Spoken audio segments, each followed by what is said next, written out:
A confession. Is that what they call it?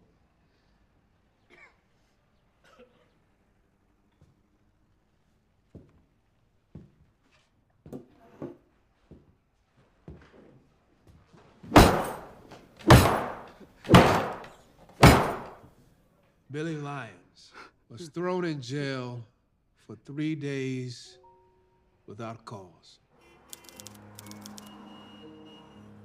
In the case of Inez Washington versus the CR&L Bus Company, gentlemen, I have reviewed all the papers and briefs in my chambers, and I am prepared to rule. The court finds that the service of the complaint was in fact made at the wrong address, as Attorney Friedman has argued. Therefore, the defendant's motion to dismiss is granted. Thank you, Your Honor. Great work, Friedman. And to get their confession, Special Agent Cheatwood, sent by the governor himself, took this club, his nigger beater, he called it. He tied Billy Lyons to a chair, and he pounded Billy Lyons in the head with it.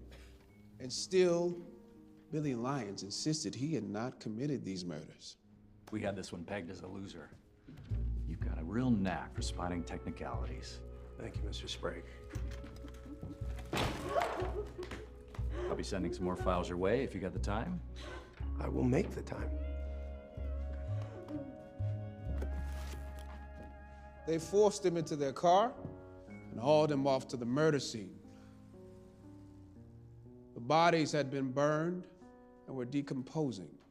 They took some of the bones of these dead bodies, put them in a pan, and placed them in Billy Lyons' hands. They admitted this.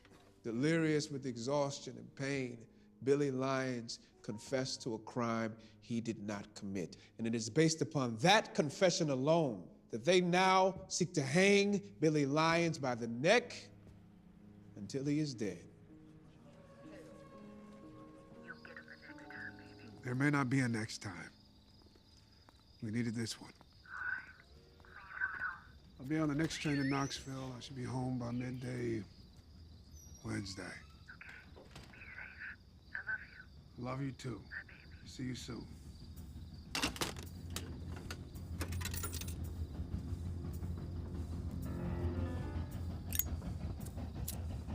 Hey, boy.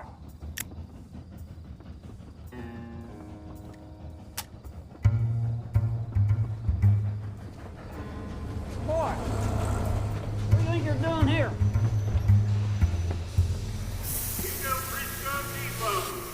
What you gonna do, nigger?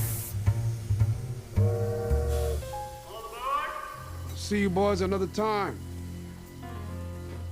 That son of a bitch. Let's go scare him.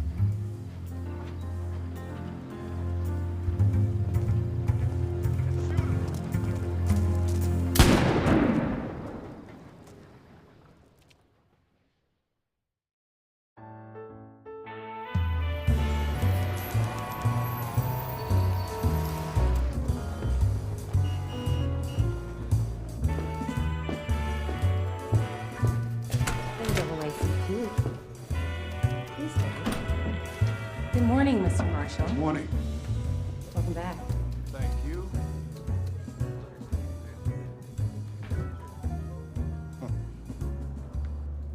Thurgood, you're going to Bridgeport. What? Now? No, I swore to bust How out. many Thurgoods are there? 5 or 10? There's only one, and that one is going to get his ass on the train tomorrow. Why? Why? Nightmare in Greenwich, that's why. Thurgood, wife attacked by Negro driver, that's why. Thurgood, how about Fear Grips, Connecticut? What's the reaction? Fear, getting calls from all over the country, Negroes getting fired. White families afraid to have us in their home. Well, if we can't work as domestics, Negro families are going to starve, and this is a hell of a time to lose half of our staff. It's got everything, doesn't it? Eleanor Strubing, fair-haired Greenwich socialite, was the victim of a beastly attack in her own bedroom. Yes, and the boy that they're holding is straight out of Native Son. Look at that. Wow. Joseph Spell, uneducated Negro servant with a criminal past. A fable. that the New York City press is gonna feed on to the last morsel. Yeah, they're starving for this one. So are we. We win this thing, our big donors are coming right back, Thurgood. There's only 13 million Negroes depending on you.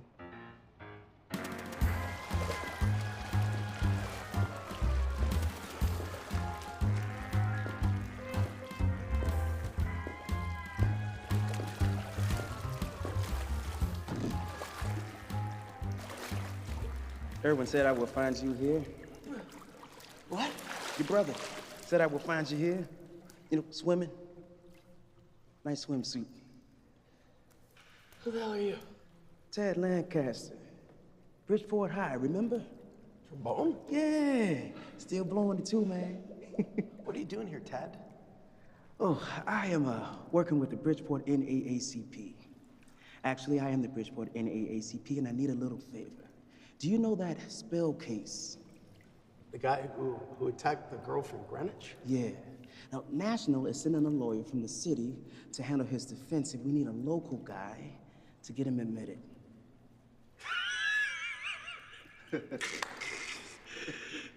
Sorry, no, I'm not gonna do that. Well, there's nothing else required. Not interested. Well, think of all the publicity, Oh, Sam. no, that's exactly what I'm thinking of. Well, now your brother seems to My think... brother is an absolute idiot. Listen, Tad, thank you so much for thinking of me. Honestly, I'm grateful. But I don't handle criminal cases, okay? Find someone who wants that kind of attention. Irwin already filed the papers with the court.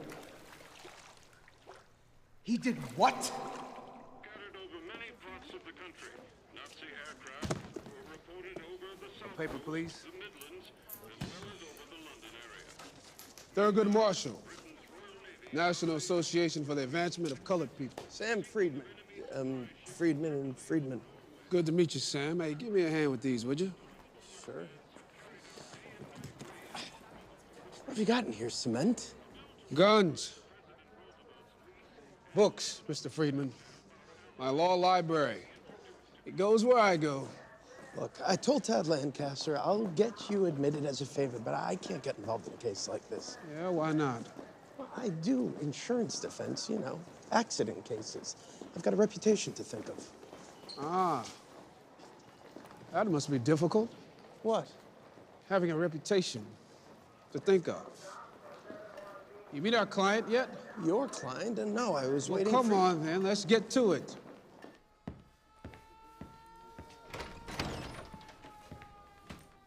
Got another one coming in. Okay. University of Maryland Law School. Was walking distance from home. They didn't accept colored, so I had to go to Howard. An hour and a half each way by bus, and well known as a school for failures. That's too bad. No, it was the best thing that ever happened to me. They just brought in a new dean, Charles Hamilton Houston. Turned that place around, taught me everything I know, including how to sue the University of Maryland. You sued them? You bet your ass I did. As soon as I passed the bar. And? Supreme Court ordered the bastards to integrate. You argued in the United States Supreme Court? What? No, the Maryland Supreme Court. I didn't argue in front of the U.S. Supreme Court until last year. Your boy is ready for you.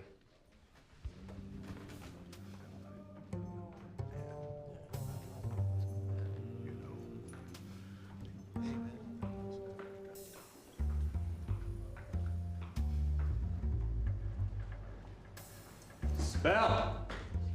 Lawyer's here to see you.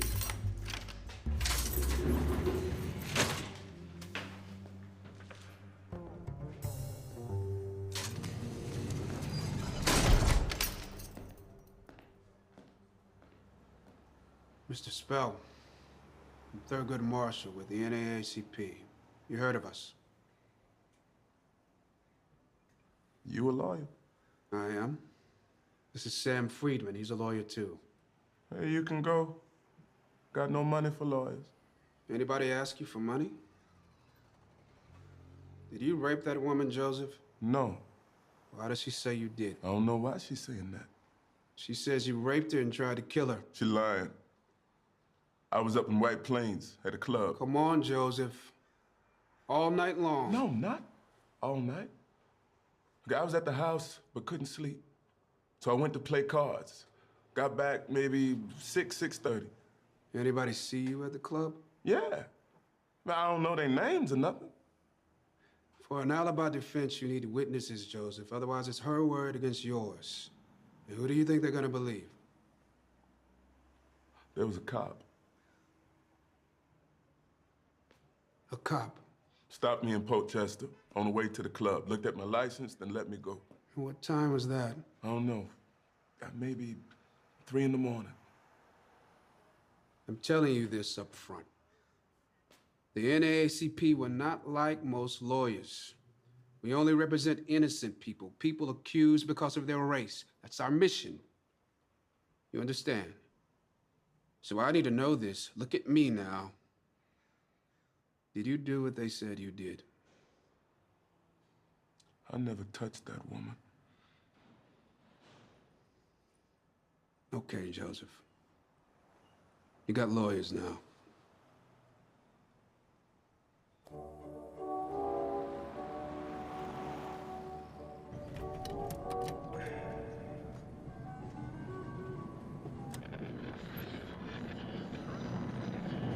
Go ahead and change the station. What do you know about the prosecutor? Lauren Willis graduated Yale the day he was born. Unless you came over on the Mayflower, you're nothing to him. They're grooming him to be senator, I hear. What do you know about the judge? Judge Foster, former law partner of Willis's father.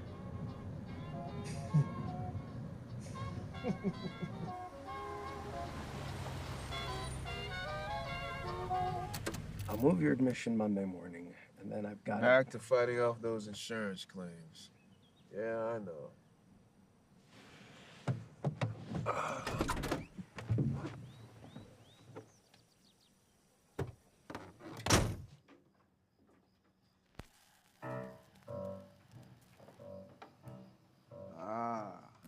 So you like Langston Hughes, huh? Of course, don't you? I don't give a damn about no poetry. Come on. I actually went to school with Langston. I just wish he'd do something more worthwhile with his time. That bird, Mr. Marshall. Sure. You know, Tad's got a law degree too, from Fordham. They told me you were a driver. Yep. The state of Connecticut decided to not allow me a license to practice law. They were generous enough to give me a driver's license, however. I see. What about you, Irene? What are you gonna be when you grow up? A nurse like your mother? No, A lawyer then? no. A fighter pilot. A fighter pilot? Wow. I feel a whole lot more safe knowing that then. Oh, all right. Say good night to Mr. Marshall, Rennie. Good night. You got kids? Buster and I have been trying for a while. Buster is my wife. Sometimes people think I'm talking about my dog. You should get a dog and name it Mrs. Marshall. So, you think this boy did it? Hey, whose side you on? Women don't just go around lying about being raped, Mr. Marshall. You're going to have to figure out why she'd do such a thing. Burden of proof is on the state. Is it now? Yeah. So what can you tell me about this Friedman guy anyway? Sam and me played trombone together in the high school band. You trust him? Sam, oh yeah. If you dropped a nickel while kicking him in the balls, he'd return it to you. Couldn't play trombone for shit, though. Gentlemen, Mr. Moore, can I have a minute, please? Just a minute. Who is this, a relative of Spell? Mr. Spell's attorney, Thurgood Marshall. I thought you were Spell's lawyer, Mr. Freeman. It's Friedman. Sam Friedman of Friedman and Friedman. Local counsel, that is all. Good defense team, huh? Is your boy Anderson Friedman? He is not my... Let me state this to you all clearly and unequivocally. Our client, Joseph Spell, is an innocent man. Well, let's get a picture of you two.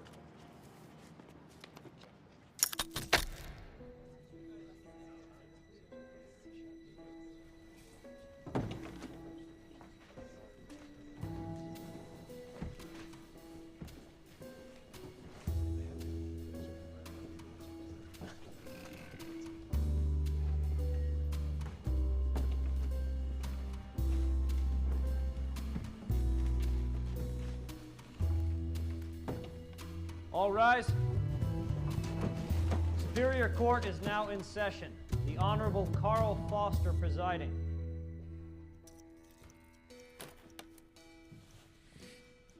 You may be seated. The State of Connecticut versus Joseph Spell. Are the parties ready to proceed? The state is ready, Your Honor. Mr. Willis, good morning. How's your father doing? Well, he's better, thank you. That's kind of you to ask. The defense is ready as well, Your Honor. Well then, let's get on with it. Mr. Friedman, you filed an application to admit an out-of-state attorney? Yes, Your Honor. Attorney Thurgood Marshall of the Maryland Bar. I have the application in front of me, Mr. Friedman.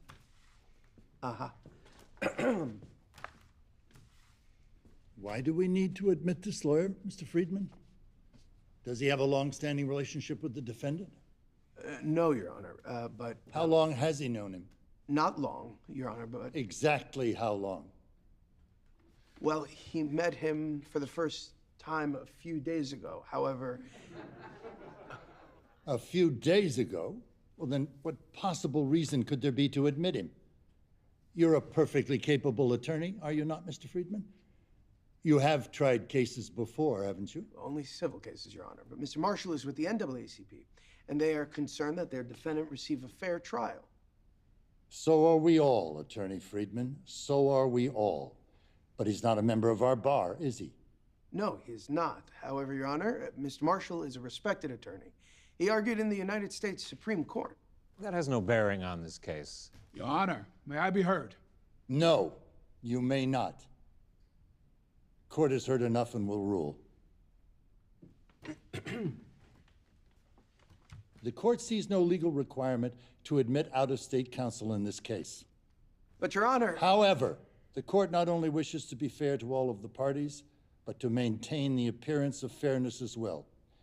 Therefore, the court will allow Mr. Marshall to enter his appearance for the defense. Respectfully... His written appearance, Mr. Willis.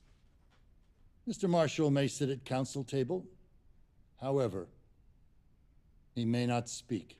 Your Honor, I must speak for the client. He may not speak, argue, or examine witnesses. If he violates this ruling, he will be held in contempt of court. And you as well, Mr. Friedman. You will conduct this case. Me? Yes, you. The trial will begin a month from today at 10 a.m. Court adjourned. All rise. What the hell just happened? What the hell just happened here? Shut up and be quiet. Let me think. I can't do this, you know that. Shut up. Excuse me? That son of a bitch. I've tried cases before judges who were grand dragons of the Ku Klux Klan who forced me to enter through the back door. But this horse shit is a first. I cannot get involved in a case like this. Are you listening to me? It would destroy my practice. This is not my problem. The hell it isn't. No, you heard the judge. Until we can find somebody better, it's you and me. It's our problem now. Mr. Marshall.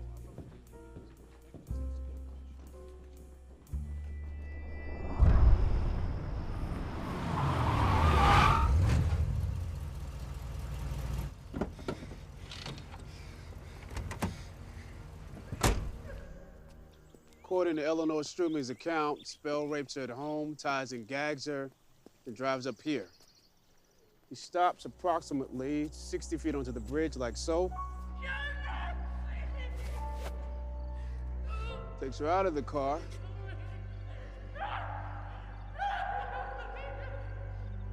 Then pushes her over the guardrail into the reservoir right about here. Throws rocks at her and drives away. Somehow she gets to shore, dripping wet, and then climbs up to the road.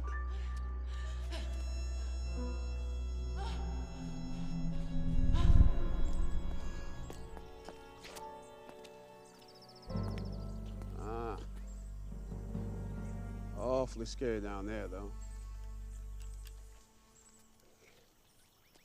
Go take a look where she climbed out. Me? These are my best shoes. Please try to make yourself useful.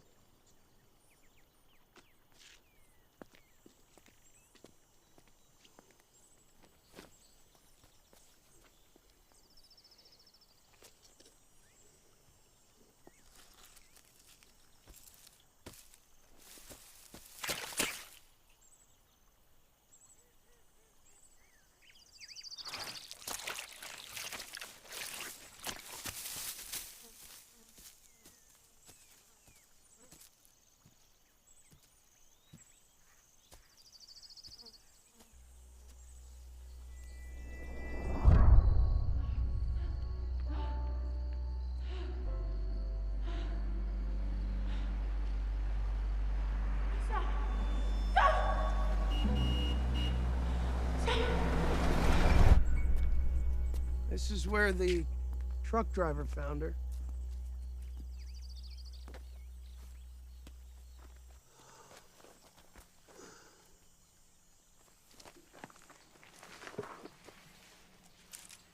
What do you want with those? It's an old Negro superstition. Always take a little piece of the earth with you. Really?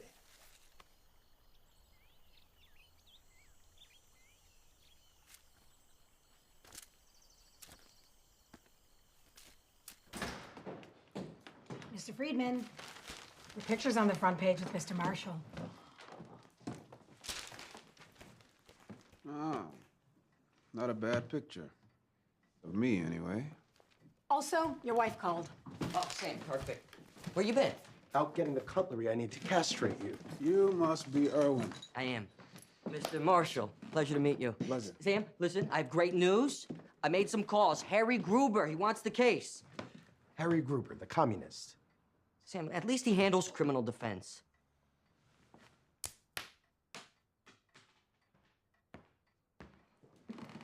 You get Gruber on the line, Ruth? Sure thing. Thank you. This is not a cut and dry case. I mean, you should really consider whether or not this is something you want to commit to, as far as I'm concerned. You want the Communist Party taking over? They'll martyr spell for their own cause. Not my problem. You think he did it? That's for a jury to decide. What do you think? You think he raped this woman and drove her up to the reservoir to kill her? People have done stranger things. That's right. People do all sorts of strange things, horrible things. But throw a woman over the bridge into the water, not check to see if she's dead, then drive back to her house? I mean, you've got to have a pretty dim view of Negroes to think any one of us would do anything so goddamn stupid.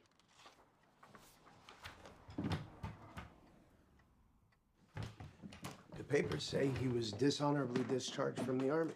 This isn't a court-martial.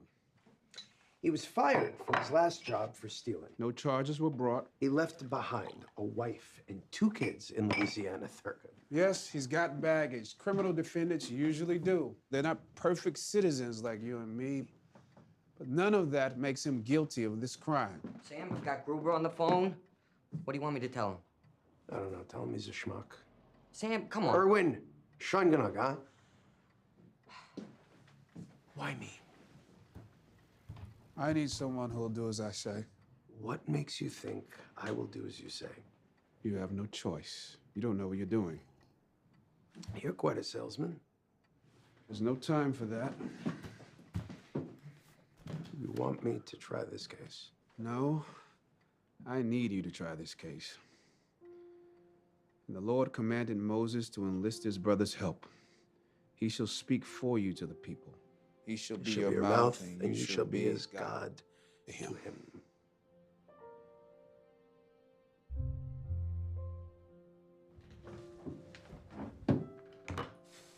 Tell Gruber to go fuck himself. All right. And find the cop who stopped Spell. We need a witness. Okay, I'm on it. What is this? You say you've never tried a criminal case before, right? Yeah, that's right. You better start reading then. You've got 1 month.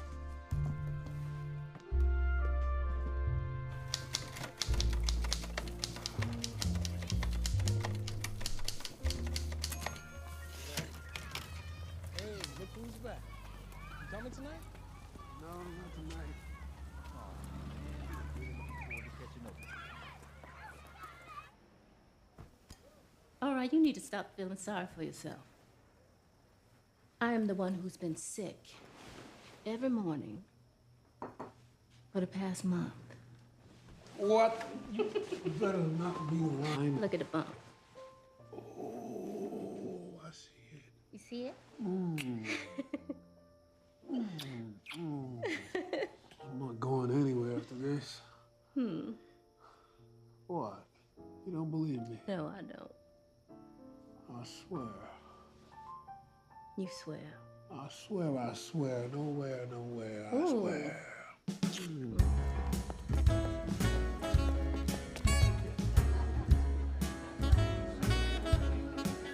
Trouble in my, yes, I'm blue, but I won't be blue always. Sun is gonna shine in my back door someday. Langston, he swore on his mother's life that he wouldn't be going anywhere anytime soon. My mother's name was never mentioned. Well, this case is all anybody in the city is talking about. Which only means that the inevitable loss will be that much more devastating. Don't bet against me. No, you're not even trying the case, Every baby. single word that man utters in that courtroom will be mine. I'm just making the point that a Negro charged with ravishment by the Greenwich gentility should probably save himself the time and unpleasantness of trial. Langston, maybe you should just go back to Spain. Go back to Russia. Write your little poems, explore big ideas with your comrades. I was fighting fascists in Spain. Well, we're writing about fighting fascists in Spain. Listen, by the time the baby comes, Thurgood's gonna be out of a job. Do none of you have any confidence in me? I'd say you have enough confidence for us all, misplaced as it may be.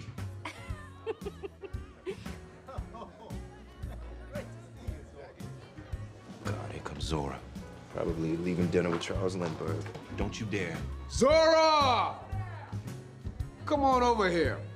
Zora Neale Hurston. Hi, how y'all doing? Langston Hughes. Zora.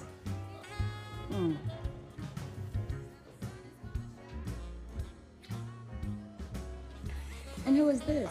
I'm August. I've heard so much about you. That's funny, because I haven't heard a thing about you. Huh, Langston?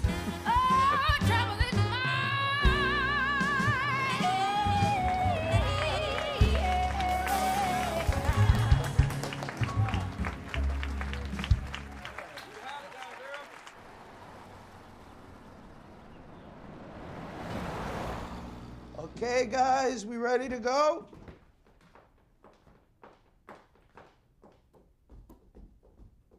You're still not talking to me. It's not my fault. You have no idea how persuasive this guy can be.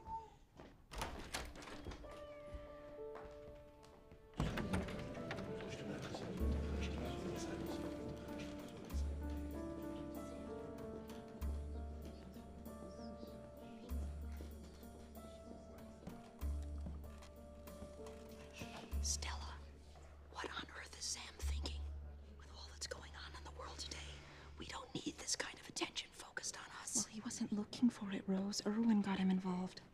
Well, you tell him that everybody is terrified by what this man did. Sophie Gittleson fired her girl today. She's been with them for 11 years. They fired Gladys? Why? She's lovely. She's lovely. But what if one of her relatives comes to visit? They have their daughter to think of. I would have done the same thing.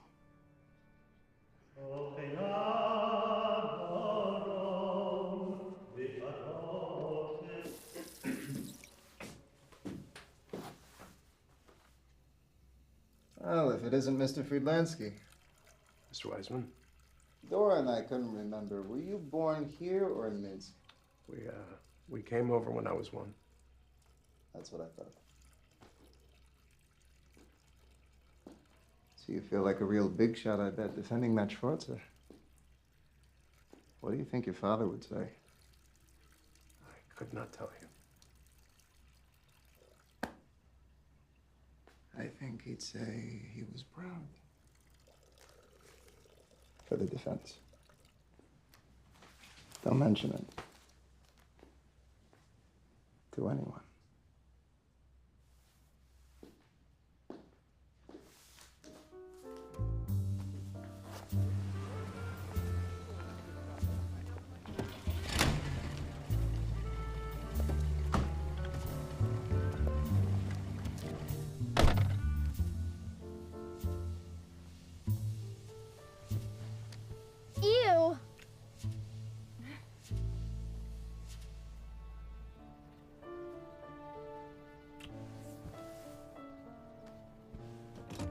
Jury selection, gentlemen. Clerk, call the first veneer person. Lester Gilman of Norwalk. Mr. Gilman.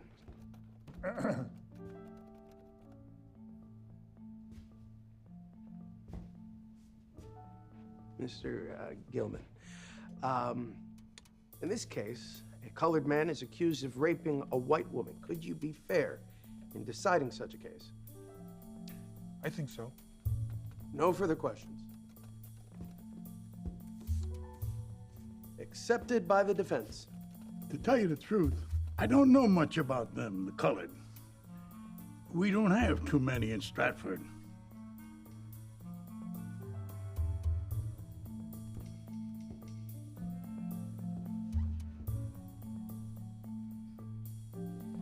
Excused.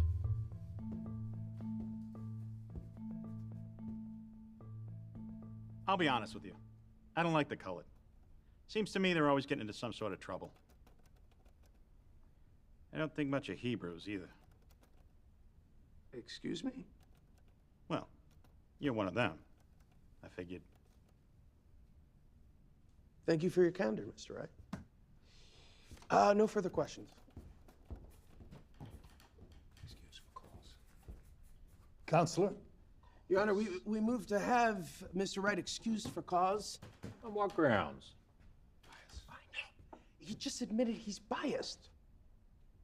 Mr. Wright, you're a law-abiding citizen, wouldn't you say? That's right, Your Honor. If I instructed you that the law requires that you set aside your bias, would you obey my instruction? Guess I'd have to. The challenge for cause is overruled. You may use a peremptory challenge. Your Honor, with all due respect... I've made my ruling.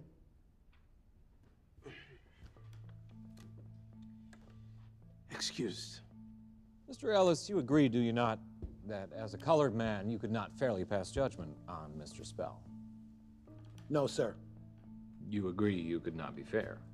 No, what I mean is, yes, if he's guilty, I'd have to convict him.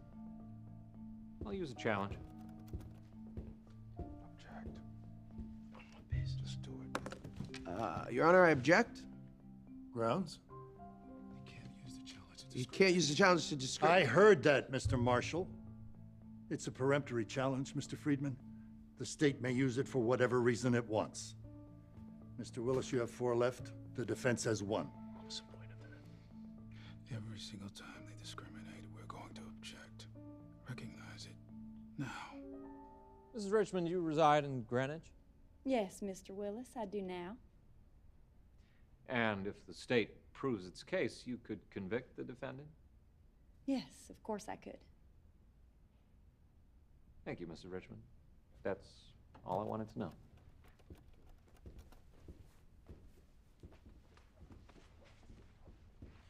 Mrs. Richmond, I notice you have an accent. Really? Here, I thought you were the one with the accent, Mr. Friedman. Fair enough. Mrs. Richmond, where did you live before moving here? Raleigh, North Carolina. But now you live in Greenwich. Yes, that's right. Well, if you live in Greenwich, you must have heard about this case. It's all anybody talks about. I assume then that you've come to some sort of conclusion regarding the defendant's guilt or innocence? You assume incorrectly. I don't have all the evidence, now do I? Have you met Mrs. Strubing? In passing, at parties and community events. I believe we belong to the same club. Do you really think then, Mrs. Richmond, that with all of these connections, the club, the parties, that you could really just set all of that aside? I don't see why not. Thank you. No further questions. The state accepts, Mrs. Richmond. Your Honor. Mr. Friedman. Your Honor, may we have 5 minutes, please? Fine with me, Your Honor. The court will recess for exactly 5 minutes, but we're not going to make a habit of this, are we, Counselor? No, of course not. Thank you, Your Honor. We have one challenge left. It was made for this woman. Just trust me on this. She's a Southerner, lives in the same town. Take her. I'm not your goddamn puppet. I'm getting rid of her. She's smart, she's confident, she resists authority. Did you see the way she talked back to you? The other jurors will listen to her. Which is exactly the problem. She knows Mrs. Strubing. They run in the same social circle. If she doesn't put her on a pedestal, maybe Mrs. Strubing is a drinker.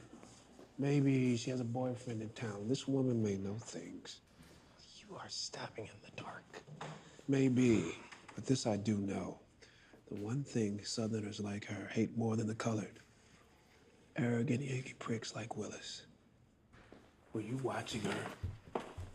She folded her arms and sat back when Willis spoke. When you began, she opened up, leaned forward, removed her glasses. These are signs. Signs of what? She likes you.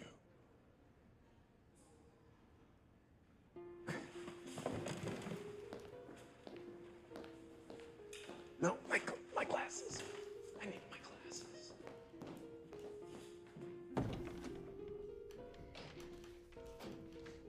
It's about time, I know.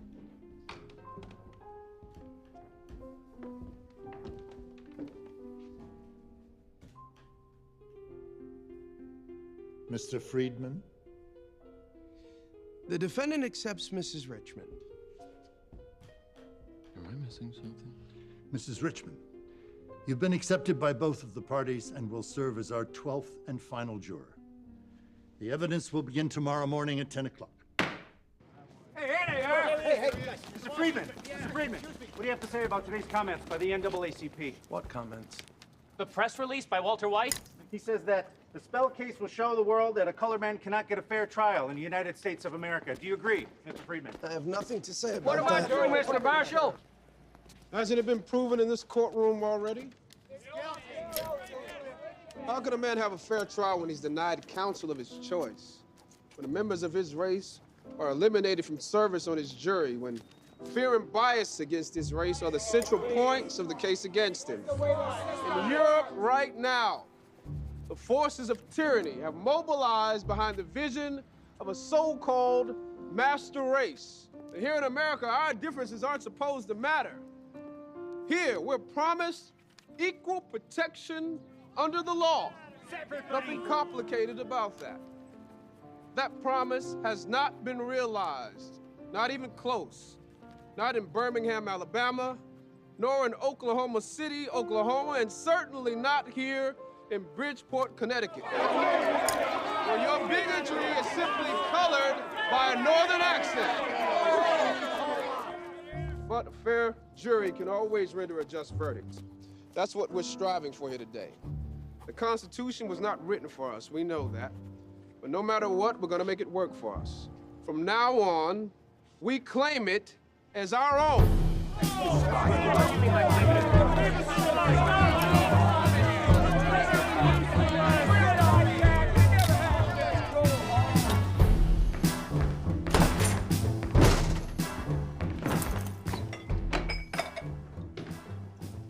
What's bothering you? Sam. Now. What's bothering me? You insulting the judge on the courthouse steps? That's what's bothering me. Just relax. Excuse me? I have to live in this city after you're gone. Understand? No more public statements until this trial is over, or I'm gone. Let me make this clear. My people will decide what to say to the newspapers and when to say it. The newspaper should have no place in this trial. They already do. People are losing their jobs because Those of these people stories. are not my clients. Well, they are mine. My jury isn't just the 12 people in that jury box. It's the whole goddamn nation. You just focus on this case, try your best not to screw it up, and leave the big picture to me. Sam? What is it, Irwin? Don't you have something to do? There's someone waiting for you in my office. Yes? And who is this someone? Officer McCoy? And who the hell is Officer McCoy? The cop who pulled Spell over that night.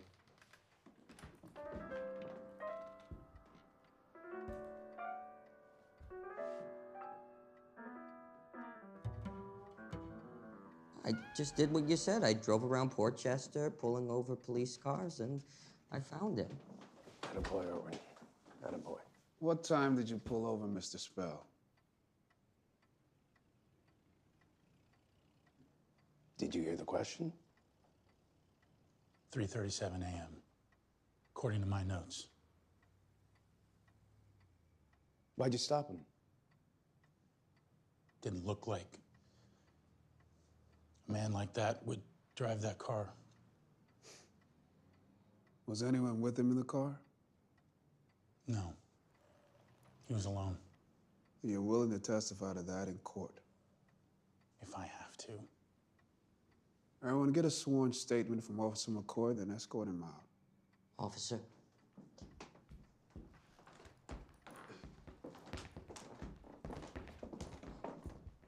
Wow. An honest policeman.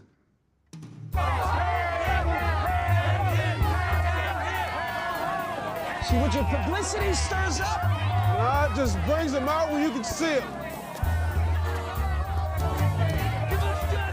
That doesn't look anything like me. Does it?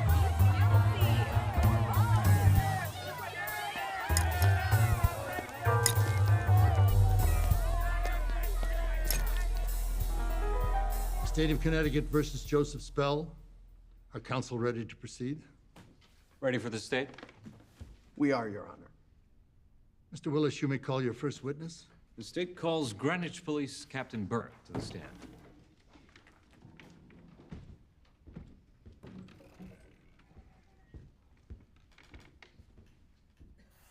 Would you identify these photos, Captain Burke?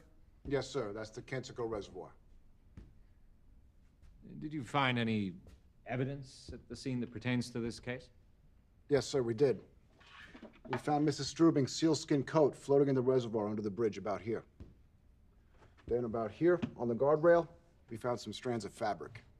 I believe they were stuck to some bird droppings. Were you able to identify the fabric? Yes, sir. It matched the fabric for Mrs. Strubing's sealskin coat. Thank you. Nothing further. Your witness, Mr. Friedman?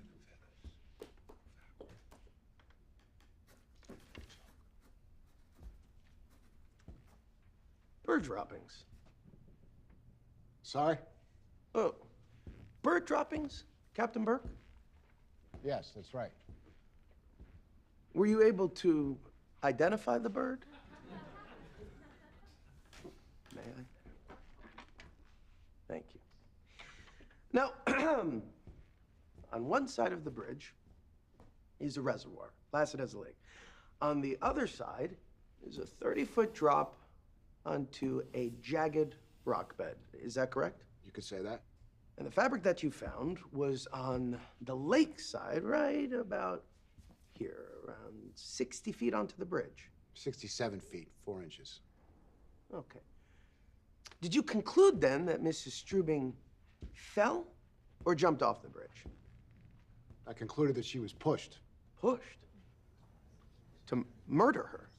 That's right.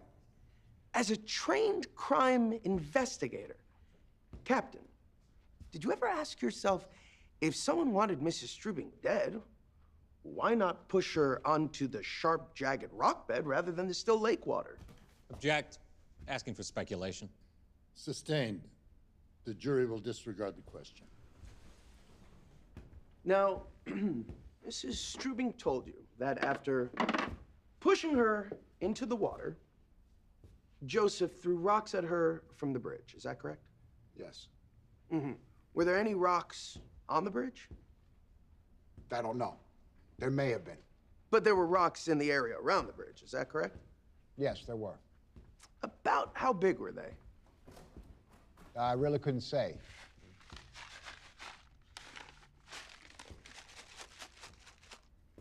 Were they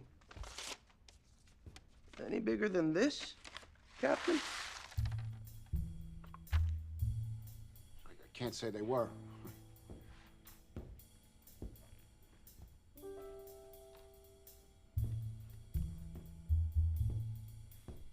This is a pebble, isn't it, Captain? You could call it that.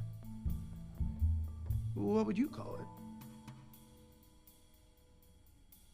A pebble. Pebble. So, in summary, Captain, it is your belief that this man threw Mrs. Strubing into a placid lake, then gathered pebbles to toss at her while she waited patiently under the bridge. Object. Withdrawn. No further questions, Your Honor. Captain Burke, you are excused. Court is adjourned. All rise.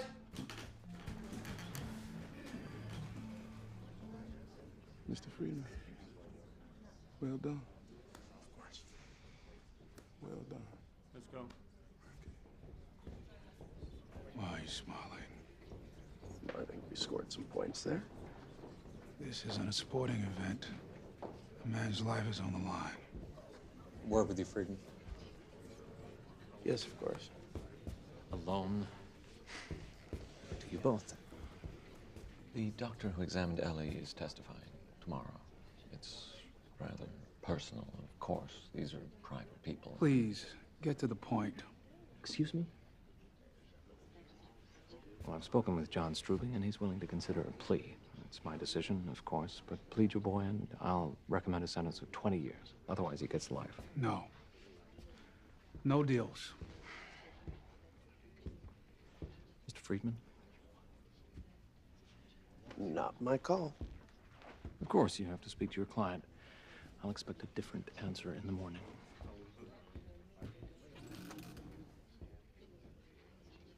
Even with good behavior, you'd be locked up at least 14 years.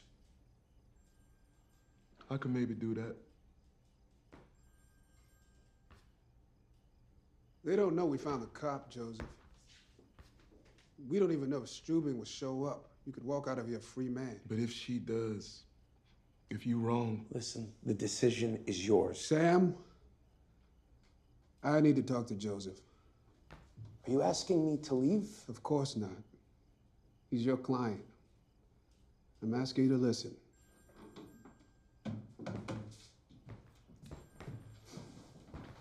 When we first met, I told you that I'd only defend you if you were innocent, and you told me you were innocent. You remember? I remember. Did you lie to me? No, I didn't lie. So I'm gonna ask you again. Did you commit this crime? No. But you're willing to say you did? If I got to. I'm for the deal. If you got to.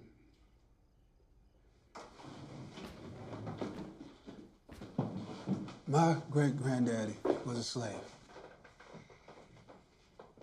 Were your people slaves, Joseph?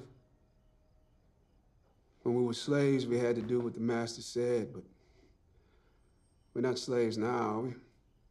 No, we ain't slaves. You say that like it's nothing. We ain't slaves because we rose up and we fought and we fought and we fought till we got our freedom. Isn't that right? My granddaddy escaped when he was 15. Fought off 4 men and an attack dog, my mama said. Okay, then. You tell me this. After what your granddaddy did to get his freedom, you're just gonna give it right back for nothing? Something you didn't even do? Understand this. If you want your freedom, you're gonna have to fight for it. You don't have to fight alone. That's why I'm here. We've got weapons now, Joseph.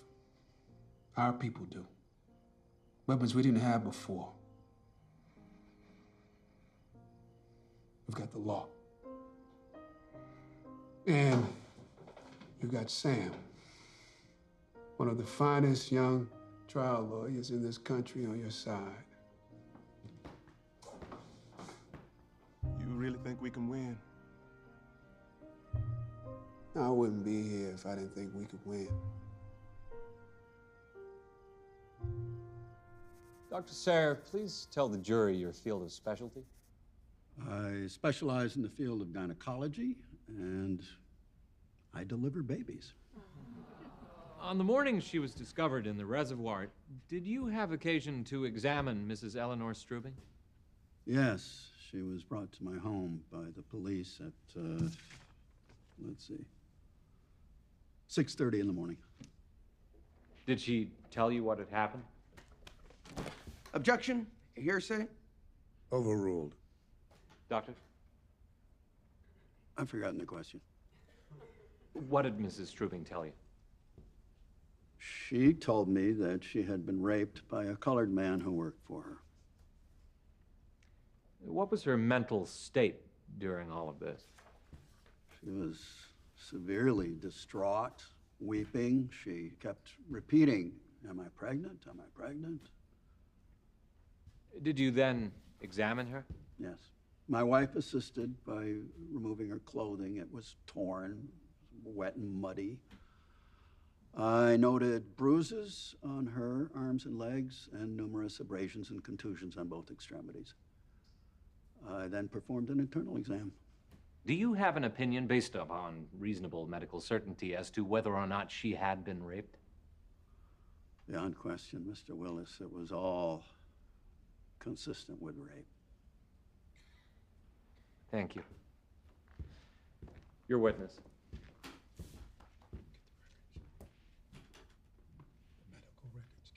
Your Honor, may we please see the medical records of Dr. Sayer? Object. These are personal. Overruled. I'm sorry, Mr. Willis, but the witness referred to them. They must be turned over. Thank you, Your Honor. May I?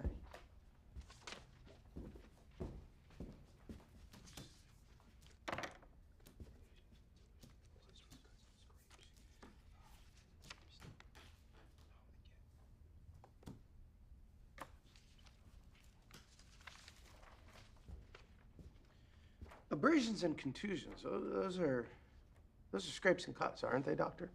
Yes, scrapes, scratches, bruises. Right. Well, the fall from the bridge and the climb through the pine forest could be responsible for cuts and bruises, could it not? It's possible.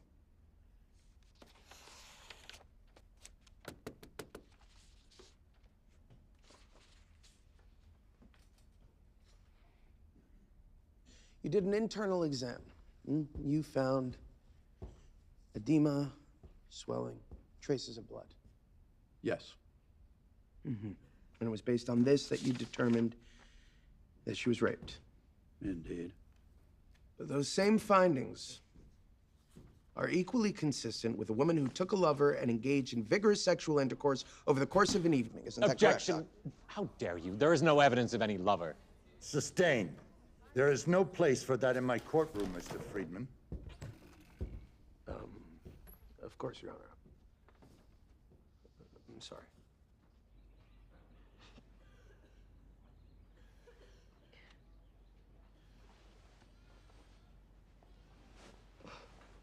Hello. Hey, baby. No, they just pulled me out of proceedings. What's... Baby. Didn't make it. And it was so much worse this time, the bleeding. Just... It wouldn't stop. I'm so sorry.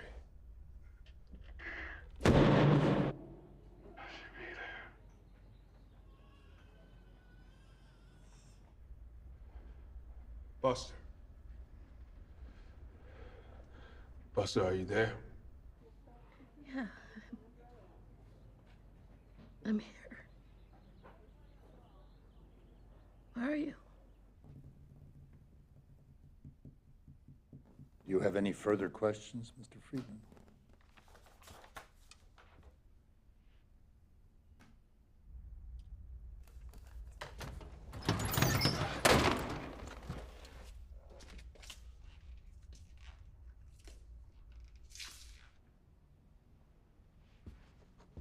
Mrs. Strubing told you that she resisted her assailant? Yes, she did. Mm-hmm. And you looked under her fingernails too, didn't you? To see if you could find any traces of skin. I did. What did you find? Splinters, dirt and some. Any skin, Doctor? Yes, I was just about to get to that. Excuse me? There was skin. Where in these records does it say anything about finding traces of skin? It's not in the records. My wife took the notes. She did not write down that bit of information. Why not, Doctor? Why would she not record that? Out of respect for the patient's privacy, Mr. Friedman. It was the skin of a colored man.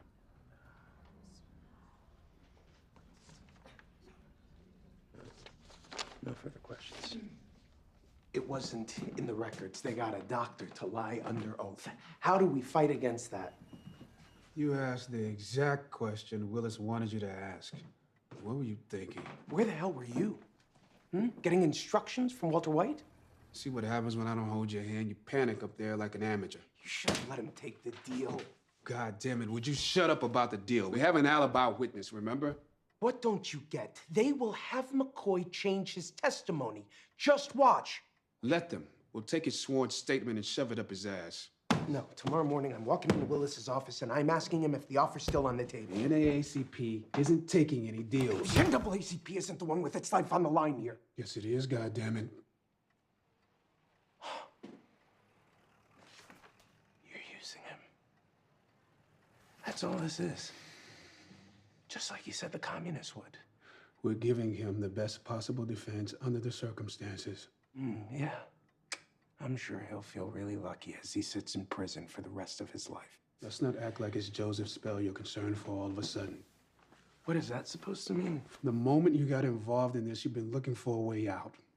Play nice with the DA, earn yourself a favor. Maybe they'll let you in their neighborhood or the club one day. Well, get this through your head. The only way to get through a bigot's door is to break it down. Must be easy for you to say, huh? See, it's my life that is on the line here. My family, my practice, my future. What do you have? You have nothing to lose. No, you just sweep through town, stirring up all kinds of ugliness, then move right on. No one will ever even remember you were here. Oh, fuck you, Sam. Fuck you.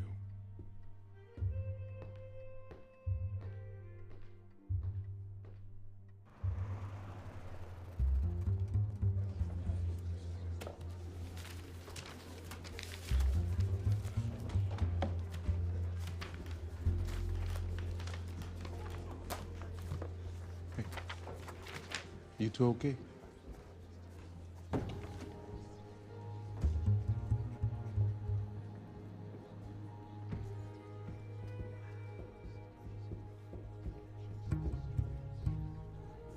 Please take the stand, Mrs. Strubing.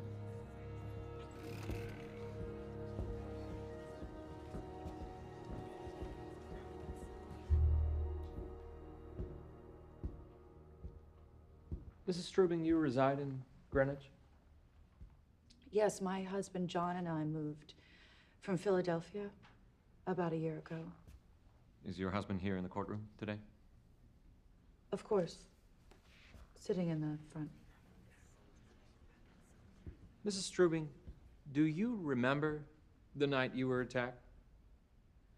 Mr. Willis, I assure you I will never forget it. Please tell the jury what happened. My husband was away on business, as he is often, I'm afraid. I had dinner with friends, the Moores, and I arrived home around 10 o'clock. And then I decided to shower before bed. And I was fixing my hair. And he came in the room. He came after me and started chasing me.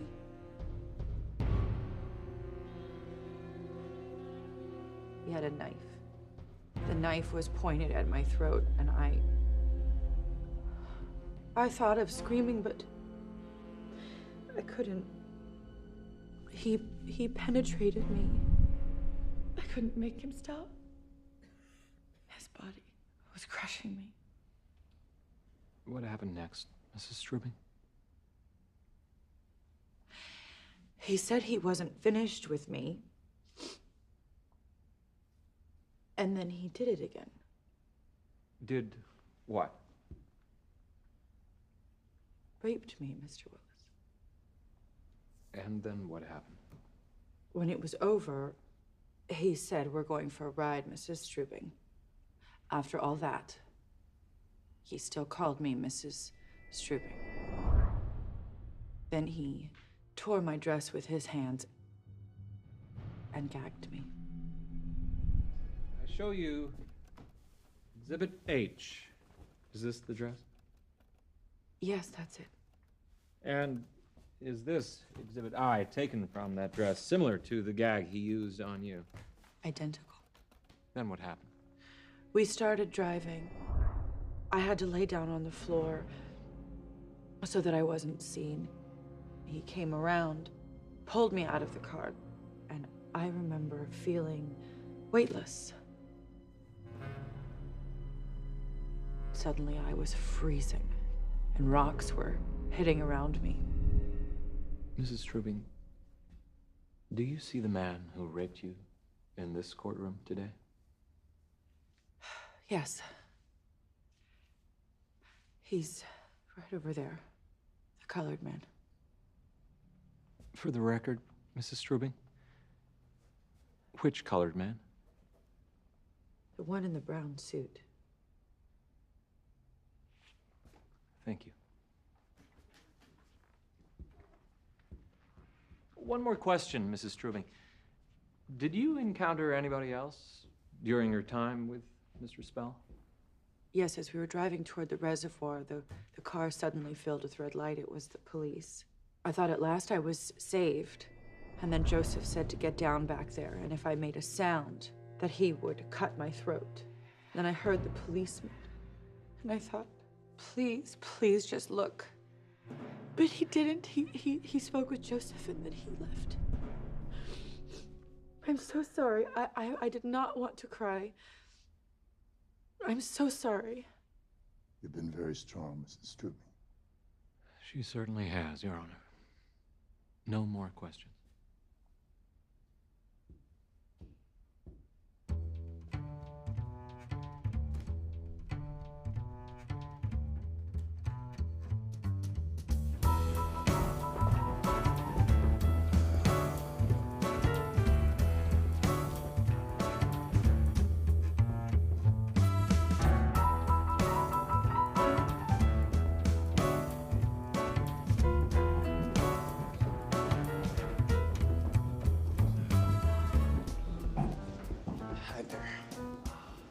Name, sir? Sir, Friedman, Sir Friedman. Friedman.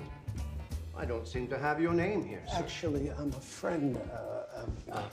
Hold on to this for me. Hey, sir, you can't go back there. Look, gentlemen, you must leave now. Marshal, this is not the kind of place you want to make a scene. I know. I used to work in a place just like this. That's exactly what my father said. Well, if we just let the Reds and the Nazis fight it out, they'll take care of each other beautifully. This club is for members only. Okay, boy. Lauren, it appears that you have some rather unique admirers.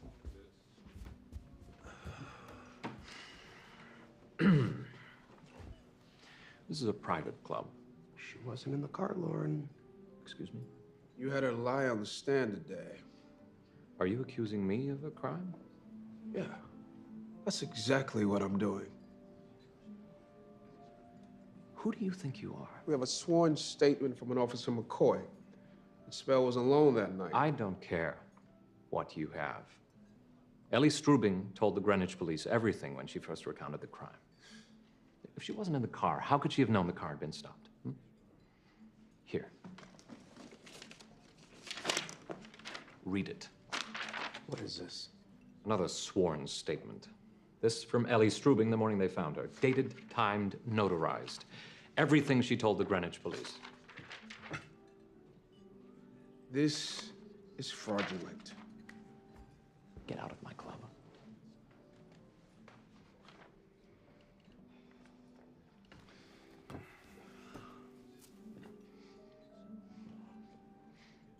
I've had better.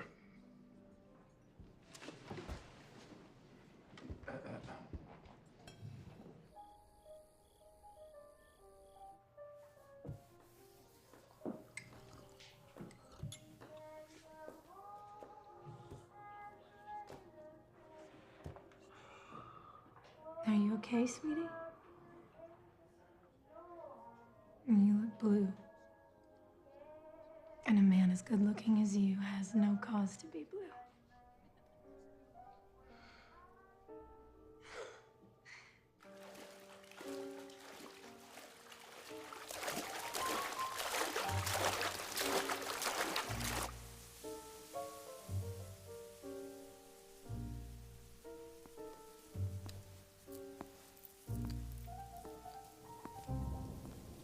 see.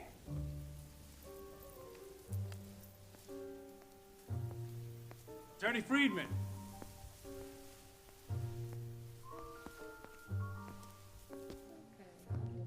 Not much of a conversationalist tonight. It's okay. I am. I'm Jen. Very good. Pleasure. I've never seen you here before.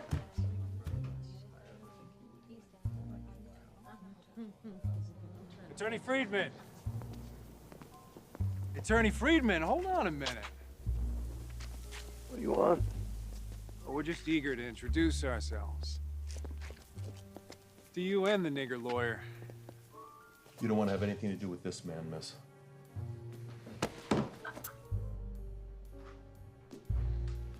Excuse me. You gentlemen are making a big mistake. It's no mistake. You know who you are.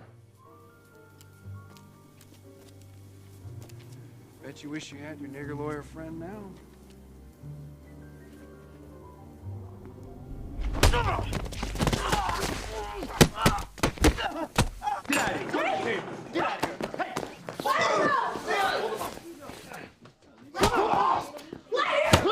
Hold on! Look at it! You can't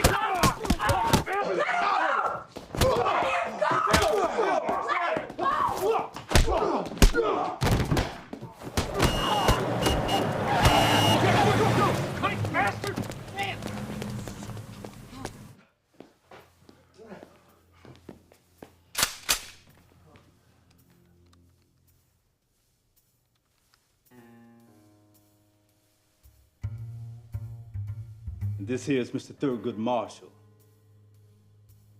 This man is an attorney.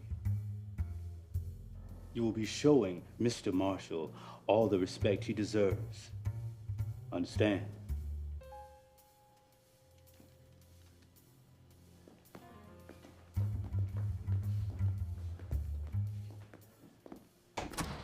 Sit down and finish your bourbon.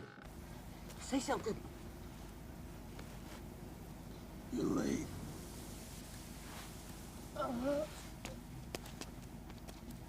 What happened? Huh? I didn't mean to start trouble. It's not your fault. It's okay.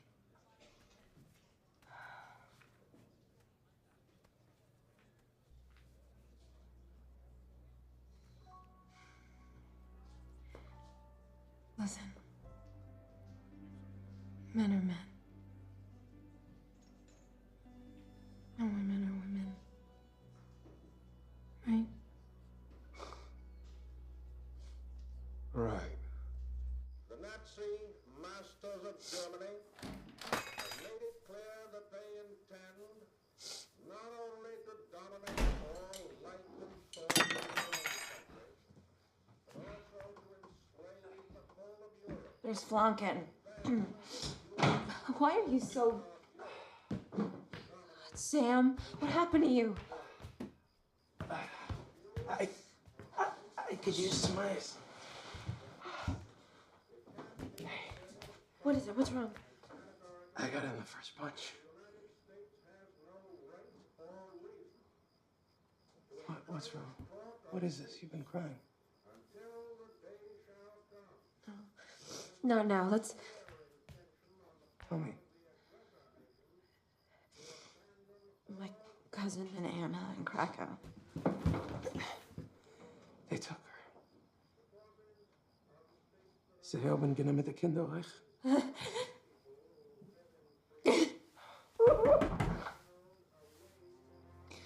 Who is that? I don't know. Stand back.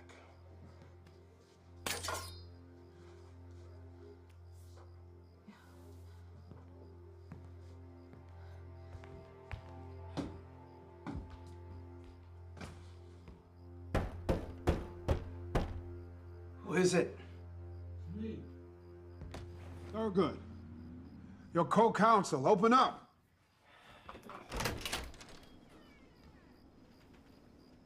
What happened to you?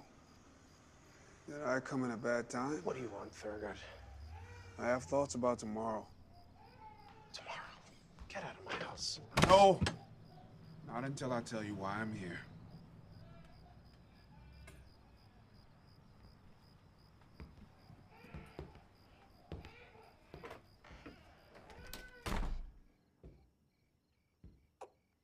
Hear me out. You were right.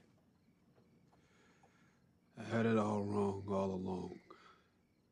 Spell was with her all night. Spell lied. This is your big epiphany? Eleanor Strubing lied too.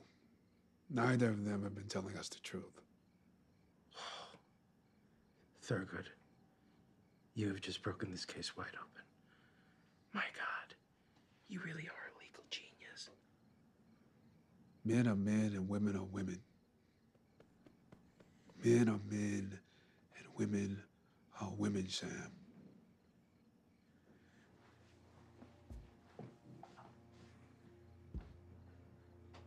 You think it was consensual? It's the only explanation that makes sense. How can we be certain?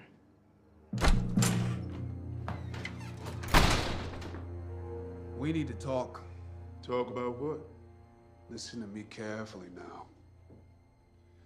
Did you have sexual intercourse with Eleanor Strubing? No. Why you keep asking me that? I never asked you that before. Did you have sex with her? Speak, goddammit. I told you I didn't. She says she was in that car when it got stopped. You hear her say that in court? I heard, but she's lying. No. She's not lying. You're lying. Why are you taking her side? The cop never searched the car. She was in the back seat, wasn't she? No. Look, I'm telling you, she... Get this through your head. She gave a statement to the police early that morning. She knew then the car had been stopped.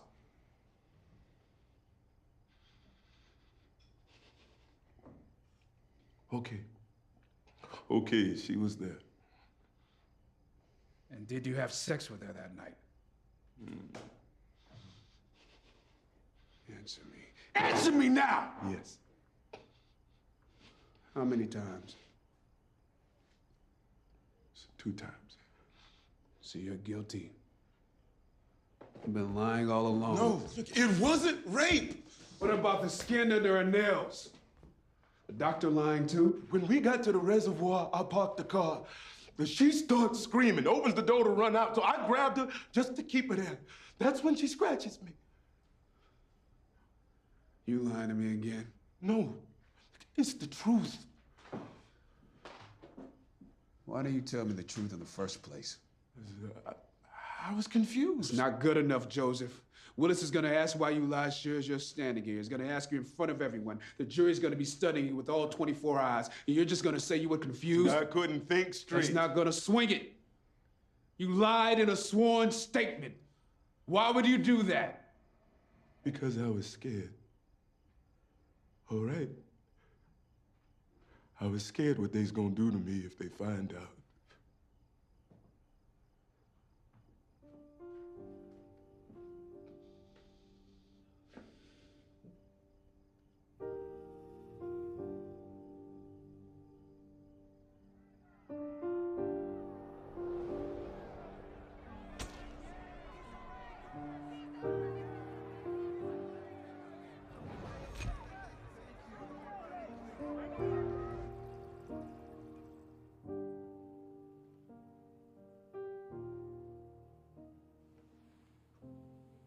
My father told me once, if anybody calls you nigger, you not only got my permission to fight them, you got my orders to fight them.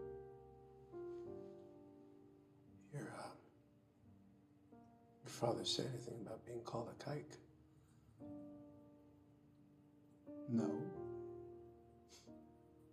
Not to me, anyway. Look like a real fighter now, Sam.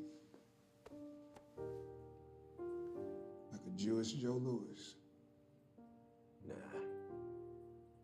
Barney Ross is my guy. Barney Ross it is.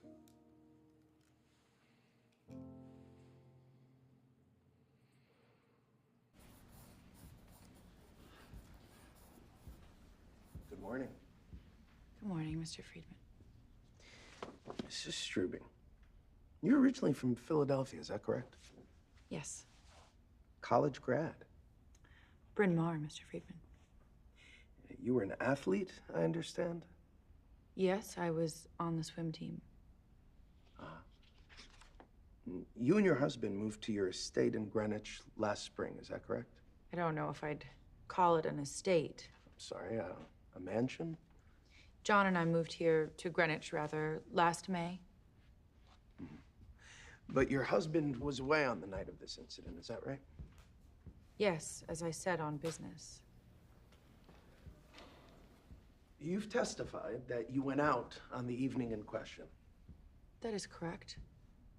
To the Moors. Did you drink at the Moores' home? As I recall, I drank some wine. How many glasses would you say?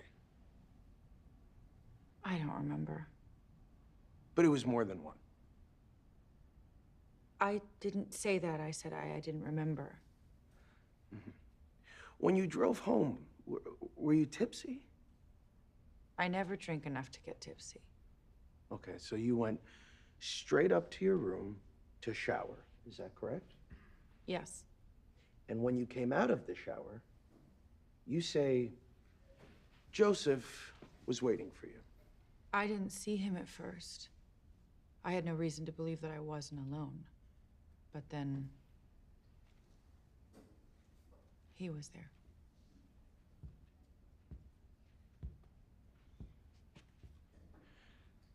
You were attracted to Joseph, weren't you, Mrs. Strubing? Objection! That's an absurd accusation. You invited him into your bed, didn't you? Your Honor. He attacked me! Strike the question and answer from the record. Mr. Friedman, no more of this. You understand me?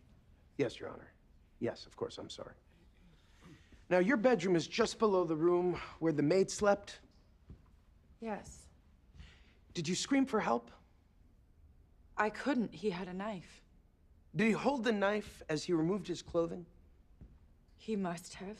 So he removed his pants, belt, zipper, whatever, with one hand. Apparently so. You told Mr. Willis that you fought him, but he overpowered you. Is that right? Yes. There was a phone right next to your bed. Did you attempt to use it? No, I was terrified. Afraid to use the phone or scream for help, but not afraid to fight back. You have no idea what it feels like to be so afraid. But at no point during the hours and hours that the two of you were together, did you ever attempt to make any calls to escape, to raise your voice for help? Object. This is I argument. was scared for my life. Sustained. The jury will disregard the question. You knew you had been unfaithful to your husband. You were terrified of what he would do to you if he found out, and you wanted to get away. He is badgering That is the not witness. true. I was forced to leave the house. He bound me, he gagged me, and he dragged me to the car. The police stopped the car, Yes, but still you did not scream. he had a knife. Right, the knife. As you testified, you were afraid that he was gonna slash your throat from the front seat of the car, was it? I couldn't make a sound. Because of the gag. Yes.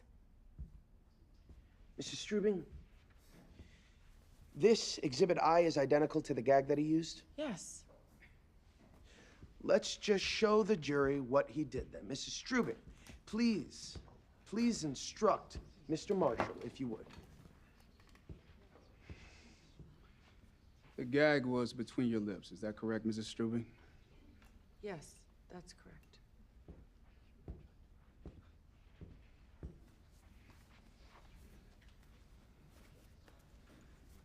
Is this about right? No, it was a bit tighter than that. How about this, ma'am? Yes, that's about it.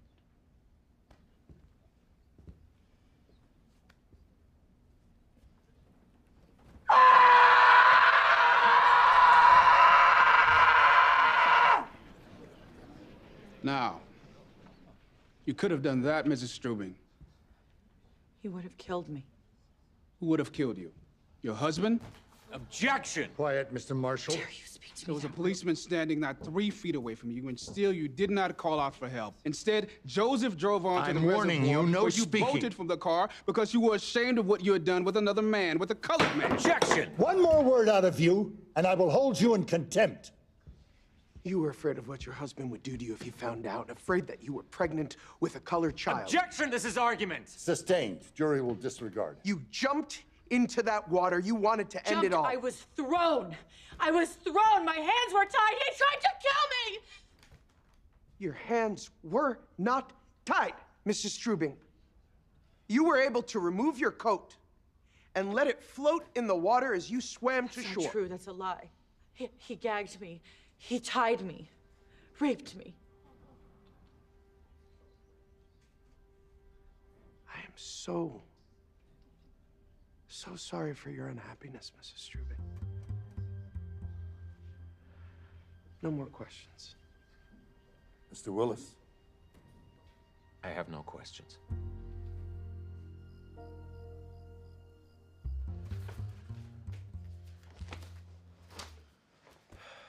How can we put Spell on the stand with all this baggage? The jury needs to hear him deny it, and you bring out all the bad stuff yourself. Don't leave anything for Willis. What happens to the organization if we lose? I don't even want to think about it. You could blame me. You're one of us now, Sam. Haven't you noticed? In the papers, they write Sam Friedman and Thurgood Marshall of the NAACP.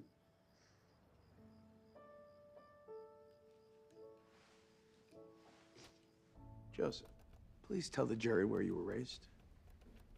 Louisiana. You have a wife and 2 children, right? Uh-huh.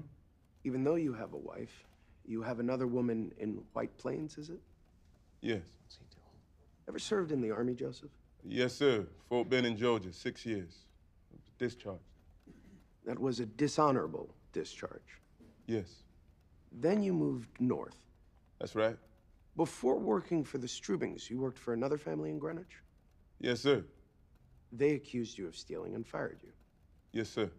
And when you worked for the Strubings, did you run into any other difficulties? No, sir. Did the Strubings treat you well, Joseph? She was always real nice to me. What about Mr. Strubing?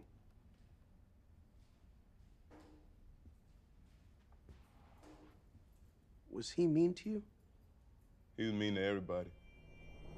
It is what he did. Don't lie to me. Watch where you're standing. Yes, sir.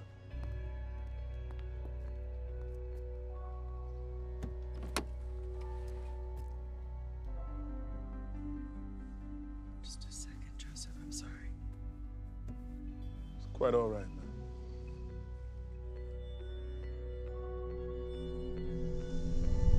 On the night of this incident, why did you go into Mrs. Strubing's room? To ask her for money. I had to pay a man I've been playing cards with. What happened when you got to the room?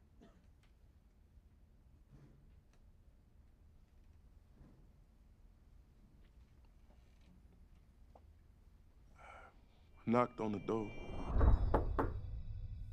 Come in. I could tell she'd been sad. She was crying. You okay, man? What do you want, Joseph? No, it can wait, Mrs. Strubing. But she told me to stay and ask my question. Told her I needed some money. She asked what for. There's a man. How old?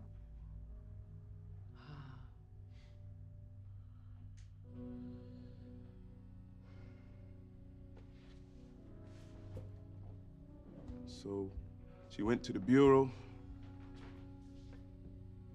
He said, "Is this enough for you, Joseph?" I said, "Yes, ma'am, thank you." But she didn't give it to me.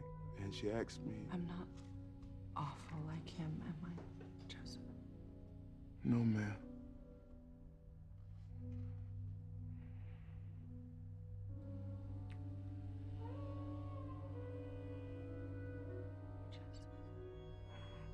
She asked me not to leave her alone that night. And, I didn't.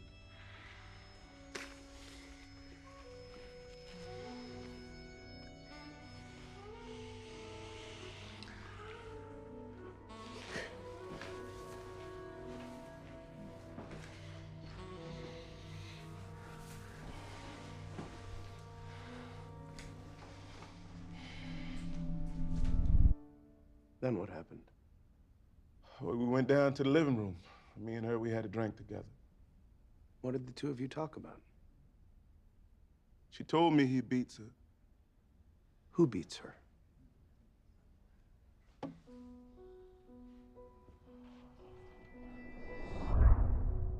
Who did that? My husband.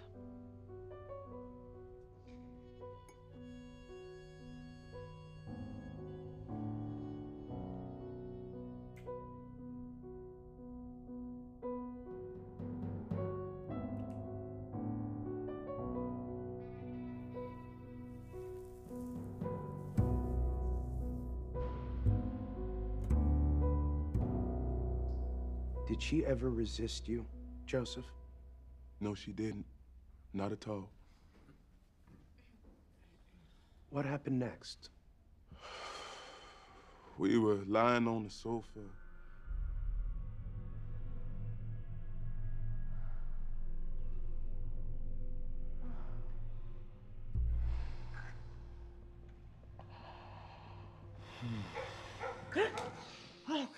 And she heard some dogs barking.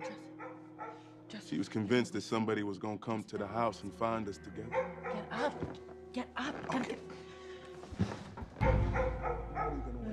She started panicking. I told her there's no one coming, everything's fine, but she was insisting on it. We gotta get out of here, we gotta get out of here right now. So we left the house. We go down to the car and we drive around for a bit. She sat in the back so it don't look wrong. Then the cop car come up from behind. She get real scared. She say, lie down and keep quiet. I say, you lie down and keep quiet then. Don't move. Shh.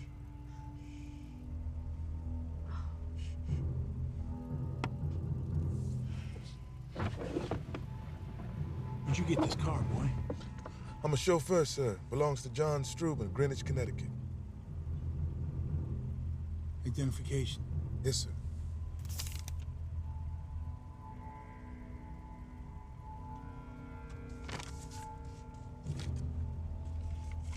Drive slower, boy. Yes, sir. Get your ass out of Port Chester. On my way right now, sir. Thank you. What happened next? We get to the reservoir, and she screamed at me. Joseph, stop the car! Stop the car! Joseph, stop the car! What's the matter? She keeps shaking her head and saying, what have I done? Everything's gonna be fine, Mrs. No, Street. no, Just no, take no. a deep breath, okay? No, you don't understand. Maybe we should just go back to the house, huh? Yeah, you don't understand. You don't understand. She keeps saying I'm gonna get pregnant. No, you ain't. I You're said, not gonna get pregnant and I was can't real have a careful. colored You're not child. gonna have no babies at all, okay? Now I say, just let me take you home. And she screamed at me. Let me out of the car! I'm gonna tell everyone you raped me! She go to open the door and I grab Let her me out! just to keep her there. That's when she scratches my arm. Mrs. Struben, hey. Whoa. Mrs. Struben, what you doing up there? I yell at her to come back, but come on down right now. Let's get in the car and go home. She just turned away. Mrs. Struben, go.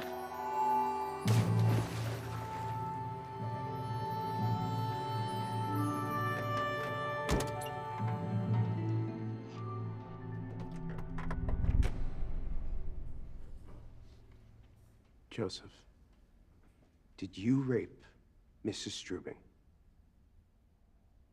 No, I did not. Thank you, Joseph. You're a witness. Not bad. You wouldn't lie to the jury, would you, Joseph? Not bad at all. No, sir, I wouldn't. But the fact is, you are a liar, aren't you? Objection. Argumentative. Overruled. It's cross-examination. When you married your first wife, Hattie, you swore to God you'd be faithful to her, did you not? Yes, sir. But you weren't. It was a lie. You could say.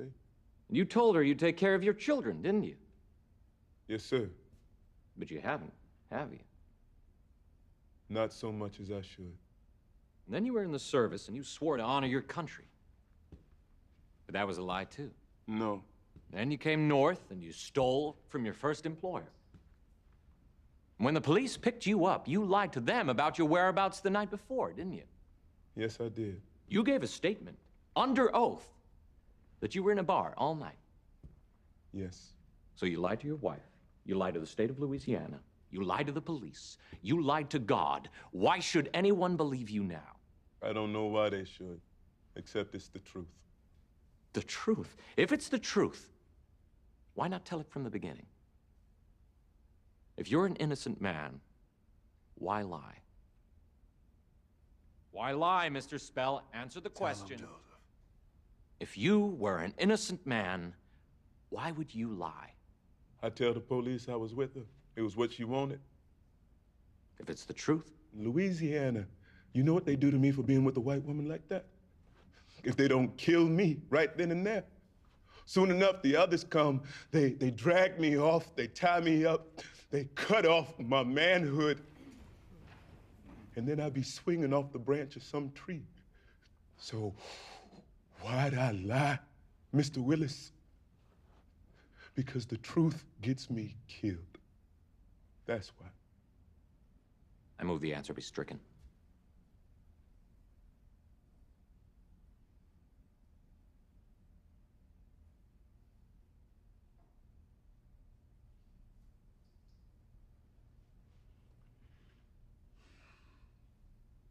The answer will stand.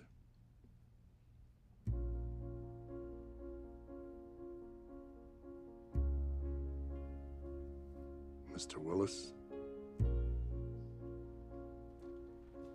Nothing further, Your Honor.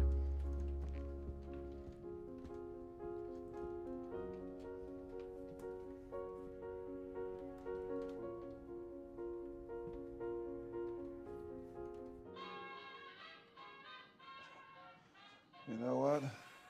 Finally looks like a respectable law office in here. Come in. There's someone here to see you, Mr. Marshall. Walter. What are you doing here? Can we talk? I'll just move to Irwin's office.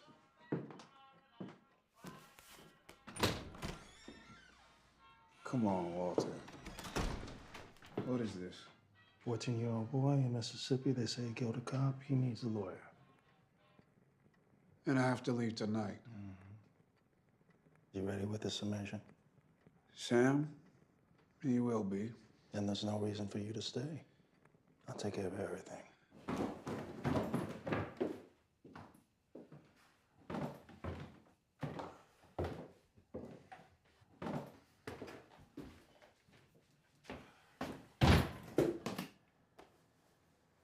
You get the picture Rennie left you? Ah, yes. Now, what kind of plane is this? Well, she said it's supposed to be you. Now, those are ears. Ah. She's quite a talent. You were right, you know. About what? Why would she lie? That is the question we needed to answer. Well, I'm thankful Rennie got to see there's men like you in the world. I don't understand how you can leave before closing arguments. Doesn't do anyone any good having me sit around waiting on a verdict. What if something comes up? The case is in, Sam. Walter will represent the NAACP, and you'll be there for Spell.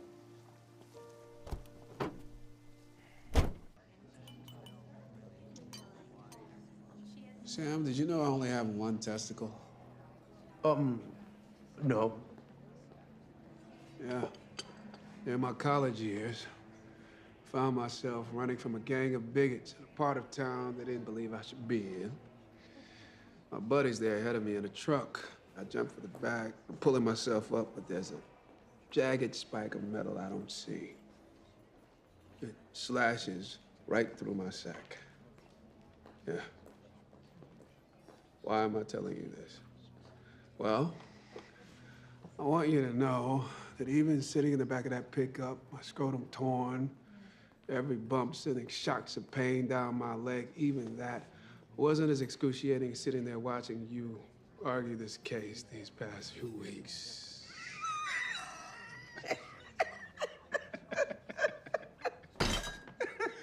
But I did learn something. I need an army of lawyers just like you, Sam.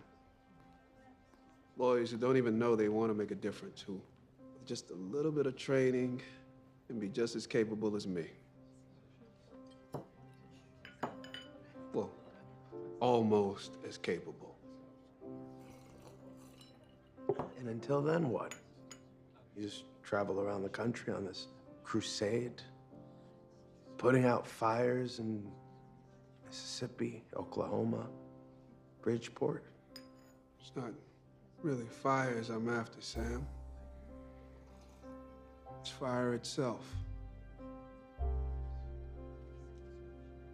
Get out your pen now. Here's the closing argument you're gonna give. Who is telling the truth? A woman from a fine family? With an unblemished background? Or a depraved man?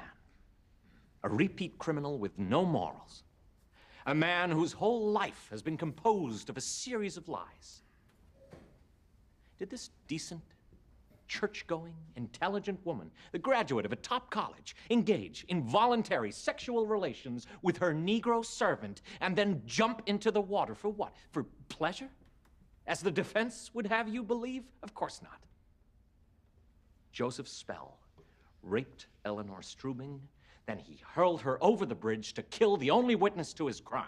Acquit him, and you will set a wild panther loose in our midst to stalk more victims, to threaten the safety and security of each and every woman in the state of Connecticut. Now, as a jury, you have been exposed to the darkness of a sinister man's soul. But you're also in a position of great privilege, because you have the power to do justice on behalf of all of us. Thank you, and God bless.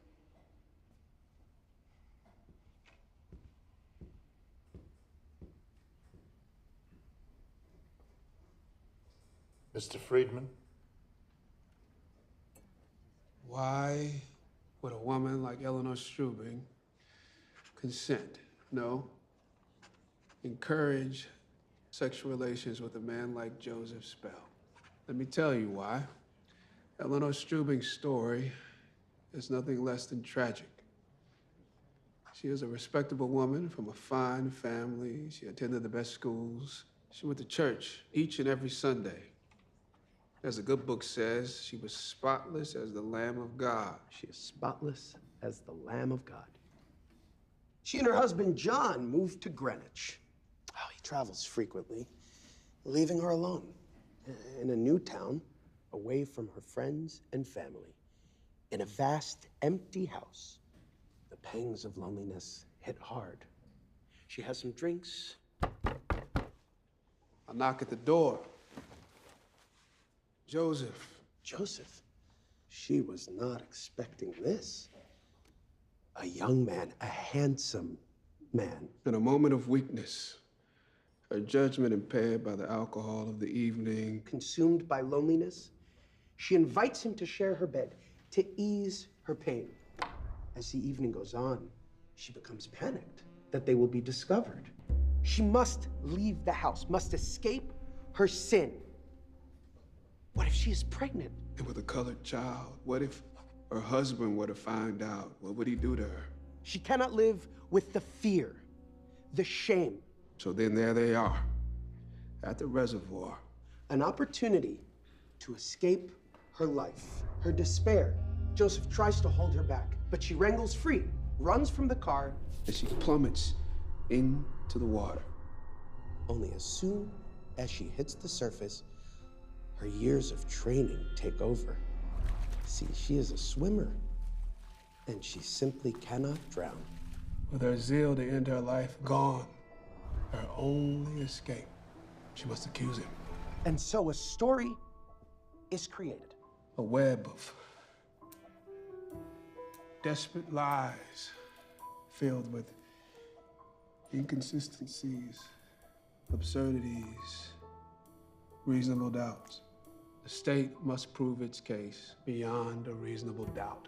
It must be a clear case. No scream for help all night long. Doubt.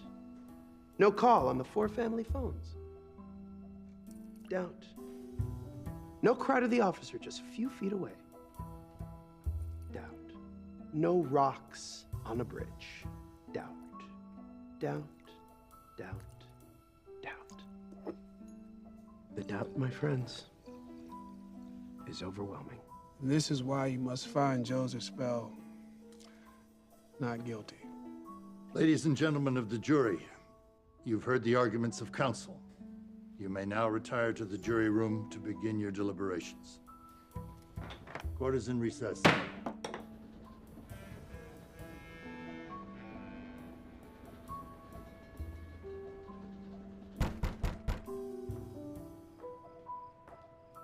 Who is it?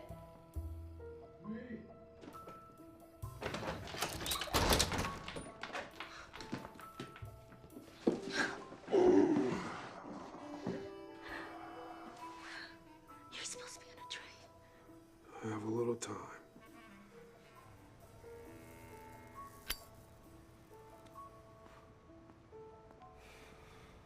I heard you were looking for me. Well, Friedman, it seems you have beginner's luck. John Strubing just called me. This whole thing has been a terrible strain on Ellie, as you can imagine. They want it over, now. I'm prepared to offer one final deal. What is it? 5 years. You'll have to enter a guilty plea right away and admit he lied on the stand. I'll speak with him. Do it now. If the jury comes back in, the deal is off.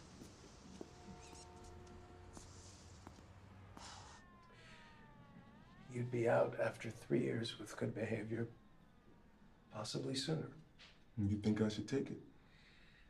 I don't know what the jury will do. It's a good deal. And if they convict me? Most likely, you'll spend the rest of your life in a prison cell. And I gotta decide right away. What I gotta do for the deal? Admit that you raped her and that you lied on the witness stand. Can I talk to Mr. Marshall? He's on a train, probably somewhere in Tennessee by now. I would never be able to reach him in time. And what do you think he would say?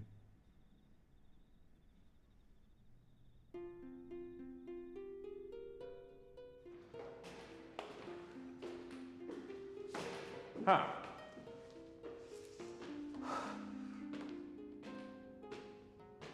So, give me good news. No deal. You did advise him to accept. I told him it was a good offer. I told him what the alternative is. I told him if it was me, I would take it. And I told him that no man should ever confess to a crime he did not commit. I thought Jews were supposed to be smart. You sound just like the Negro. Why, thank you, Lorne. That's possibly the greatest compliment you could have given me.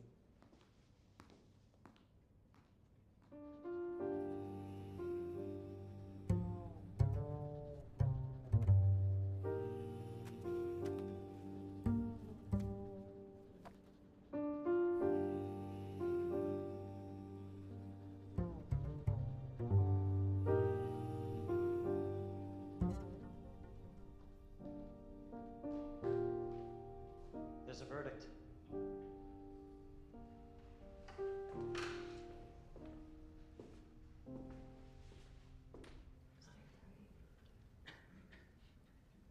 Will the foreman please rise?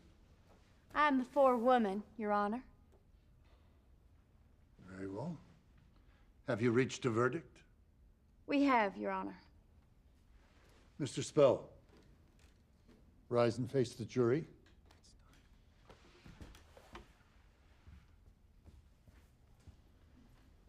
Madam Forewoman, what is your verdict? We, the jury, find on the charge of rape that the defendant, Joseph Spell, is not guilty.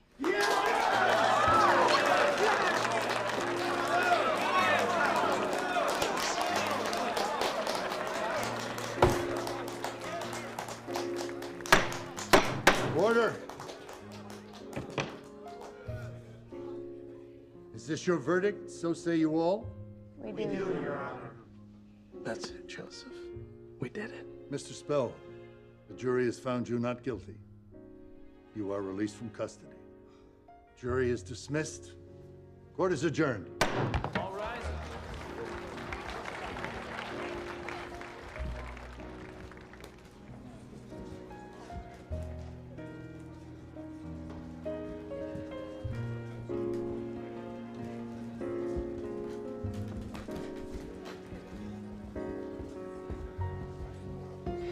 Congratulations, Mr. Lang.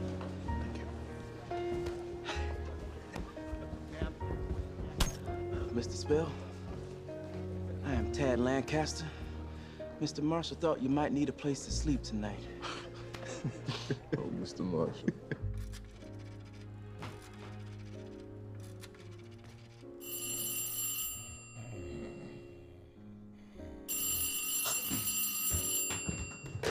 Hello. Hello. Sam. Sam, I can barely hear you. Is there a verdict yet? Yeah, it's me. Yeah, yes, can you hear me? Not guilty. What? Not guilty, not guilty. Not guilty. Sam! Oh. Sam, I told you you could bring it home. Yeah, yes, we did it.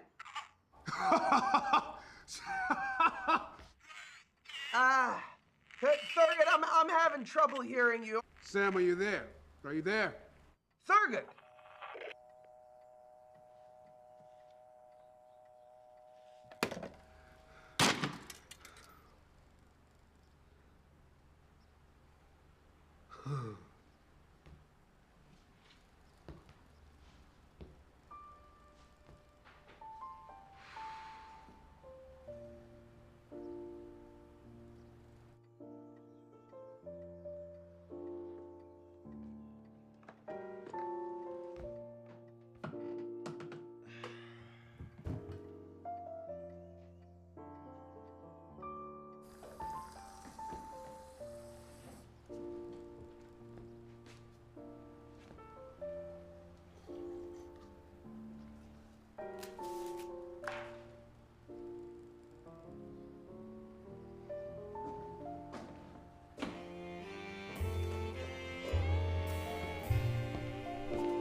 Luby. Marshall. Your wife's still putting up with you. Look at me. She dressed me from head to toe. Got me looking as sharp as you. God bless you. We really need your help. I promise you I'll do everything in my power to help you. Thank you for coming, Mr. Marshall. We really need you in Mississippi. My pleasure. So let's get going. Are you hungry? You know, I very nearly ate my briefcase on that train. Well, when we get to the house, I'll fix you a nice supper. That would be nice. You can fill me in on everything that's going on down here. Can you slow down a little? I got my good Sunday shoes on.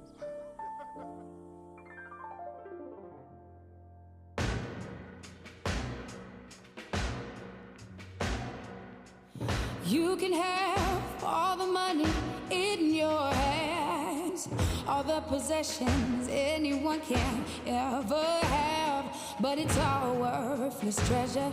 True worth is only measured not by what you got, but what you got in your heart. You can have everything, but what does it mean? It all means nothing if you don't stand up for something.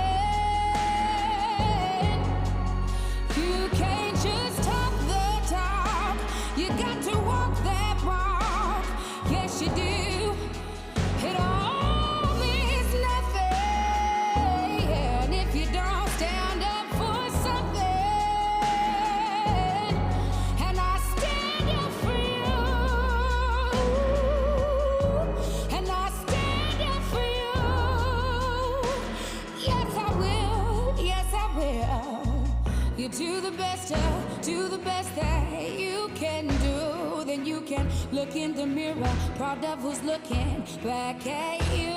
Define the life you're living, not by what you take, but what you're giving. And if you bet on love, there's no way you'll ever lose. Take a stand, make a stand for what's right. It's always worth the fight. It all means nothing. And if you don't stand up for something, you can't just talk the talk. You got to walk that walk. Yes, you do. It all means nothing. And if you don't stand up for something, and I stand up for you, self-respect, dignity. If that's all you got, then you got all you need. And without that, you don't have a thing. Oh, no, no. Rise up, love, lift your hands. I stand with you cause I understand. Ain't here to judge, just to take a stand. The greater plans, the creator's plan. Let's all rise like the day began. Reach out and touch with the Savior's hand. On rock we stand like his native land. Let the ways of love be the ways of man. Means nothing, oh, if you don't stand for something. You can't just talk the talk. You got to walk that walk. Yes, you do. It all means nothing if you don't stand up for something.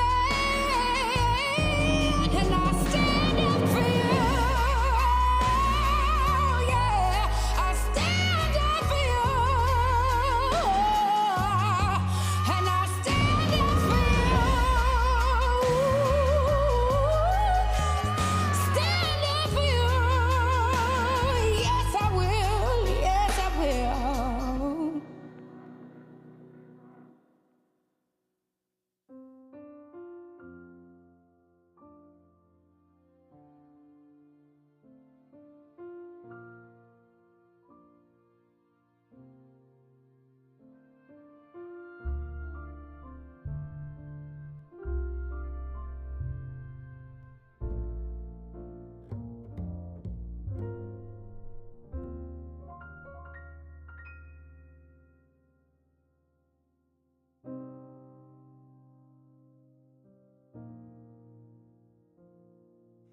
You know, there's so many people, indeed my own sons at times, look at me with an expression on the face that they don't believe what happened in the past.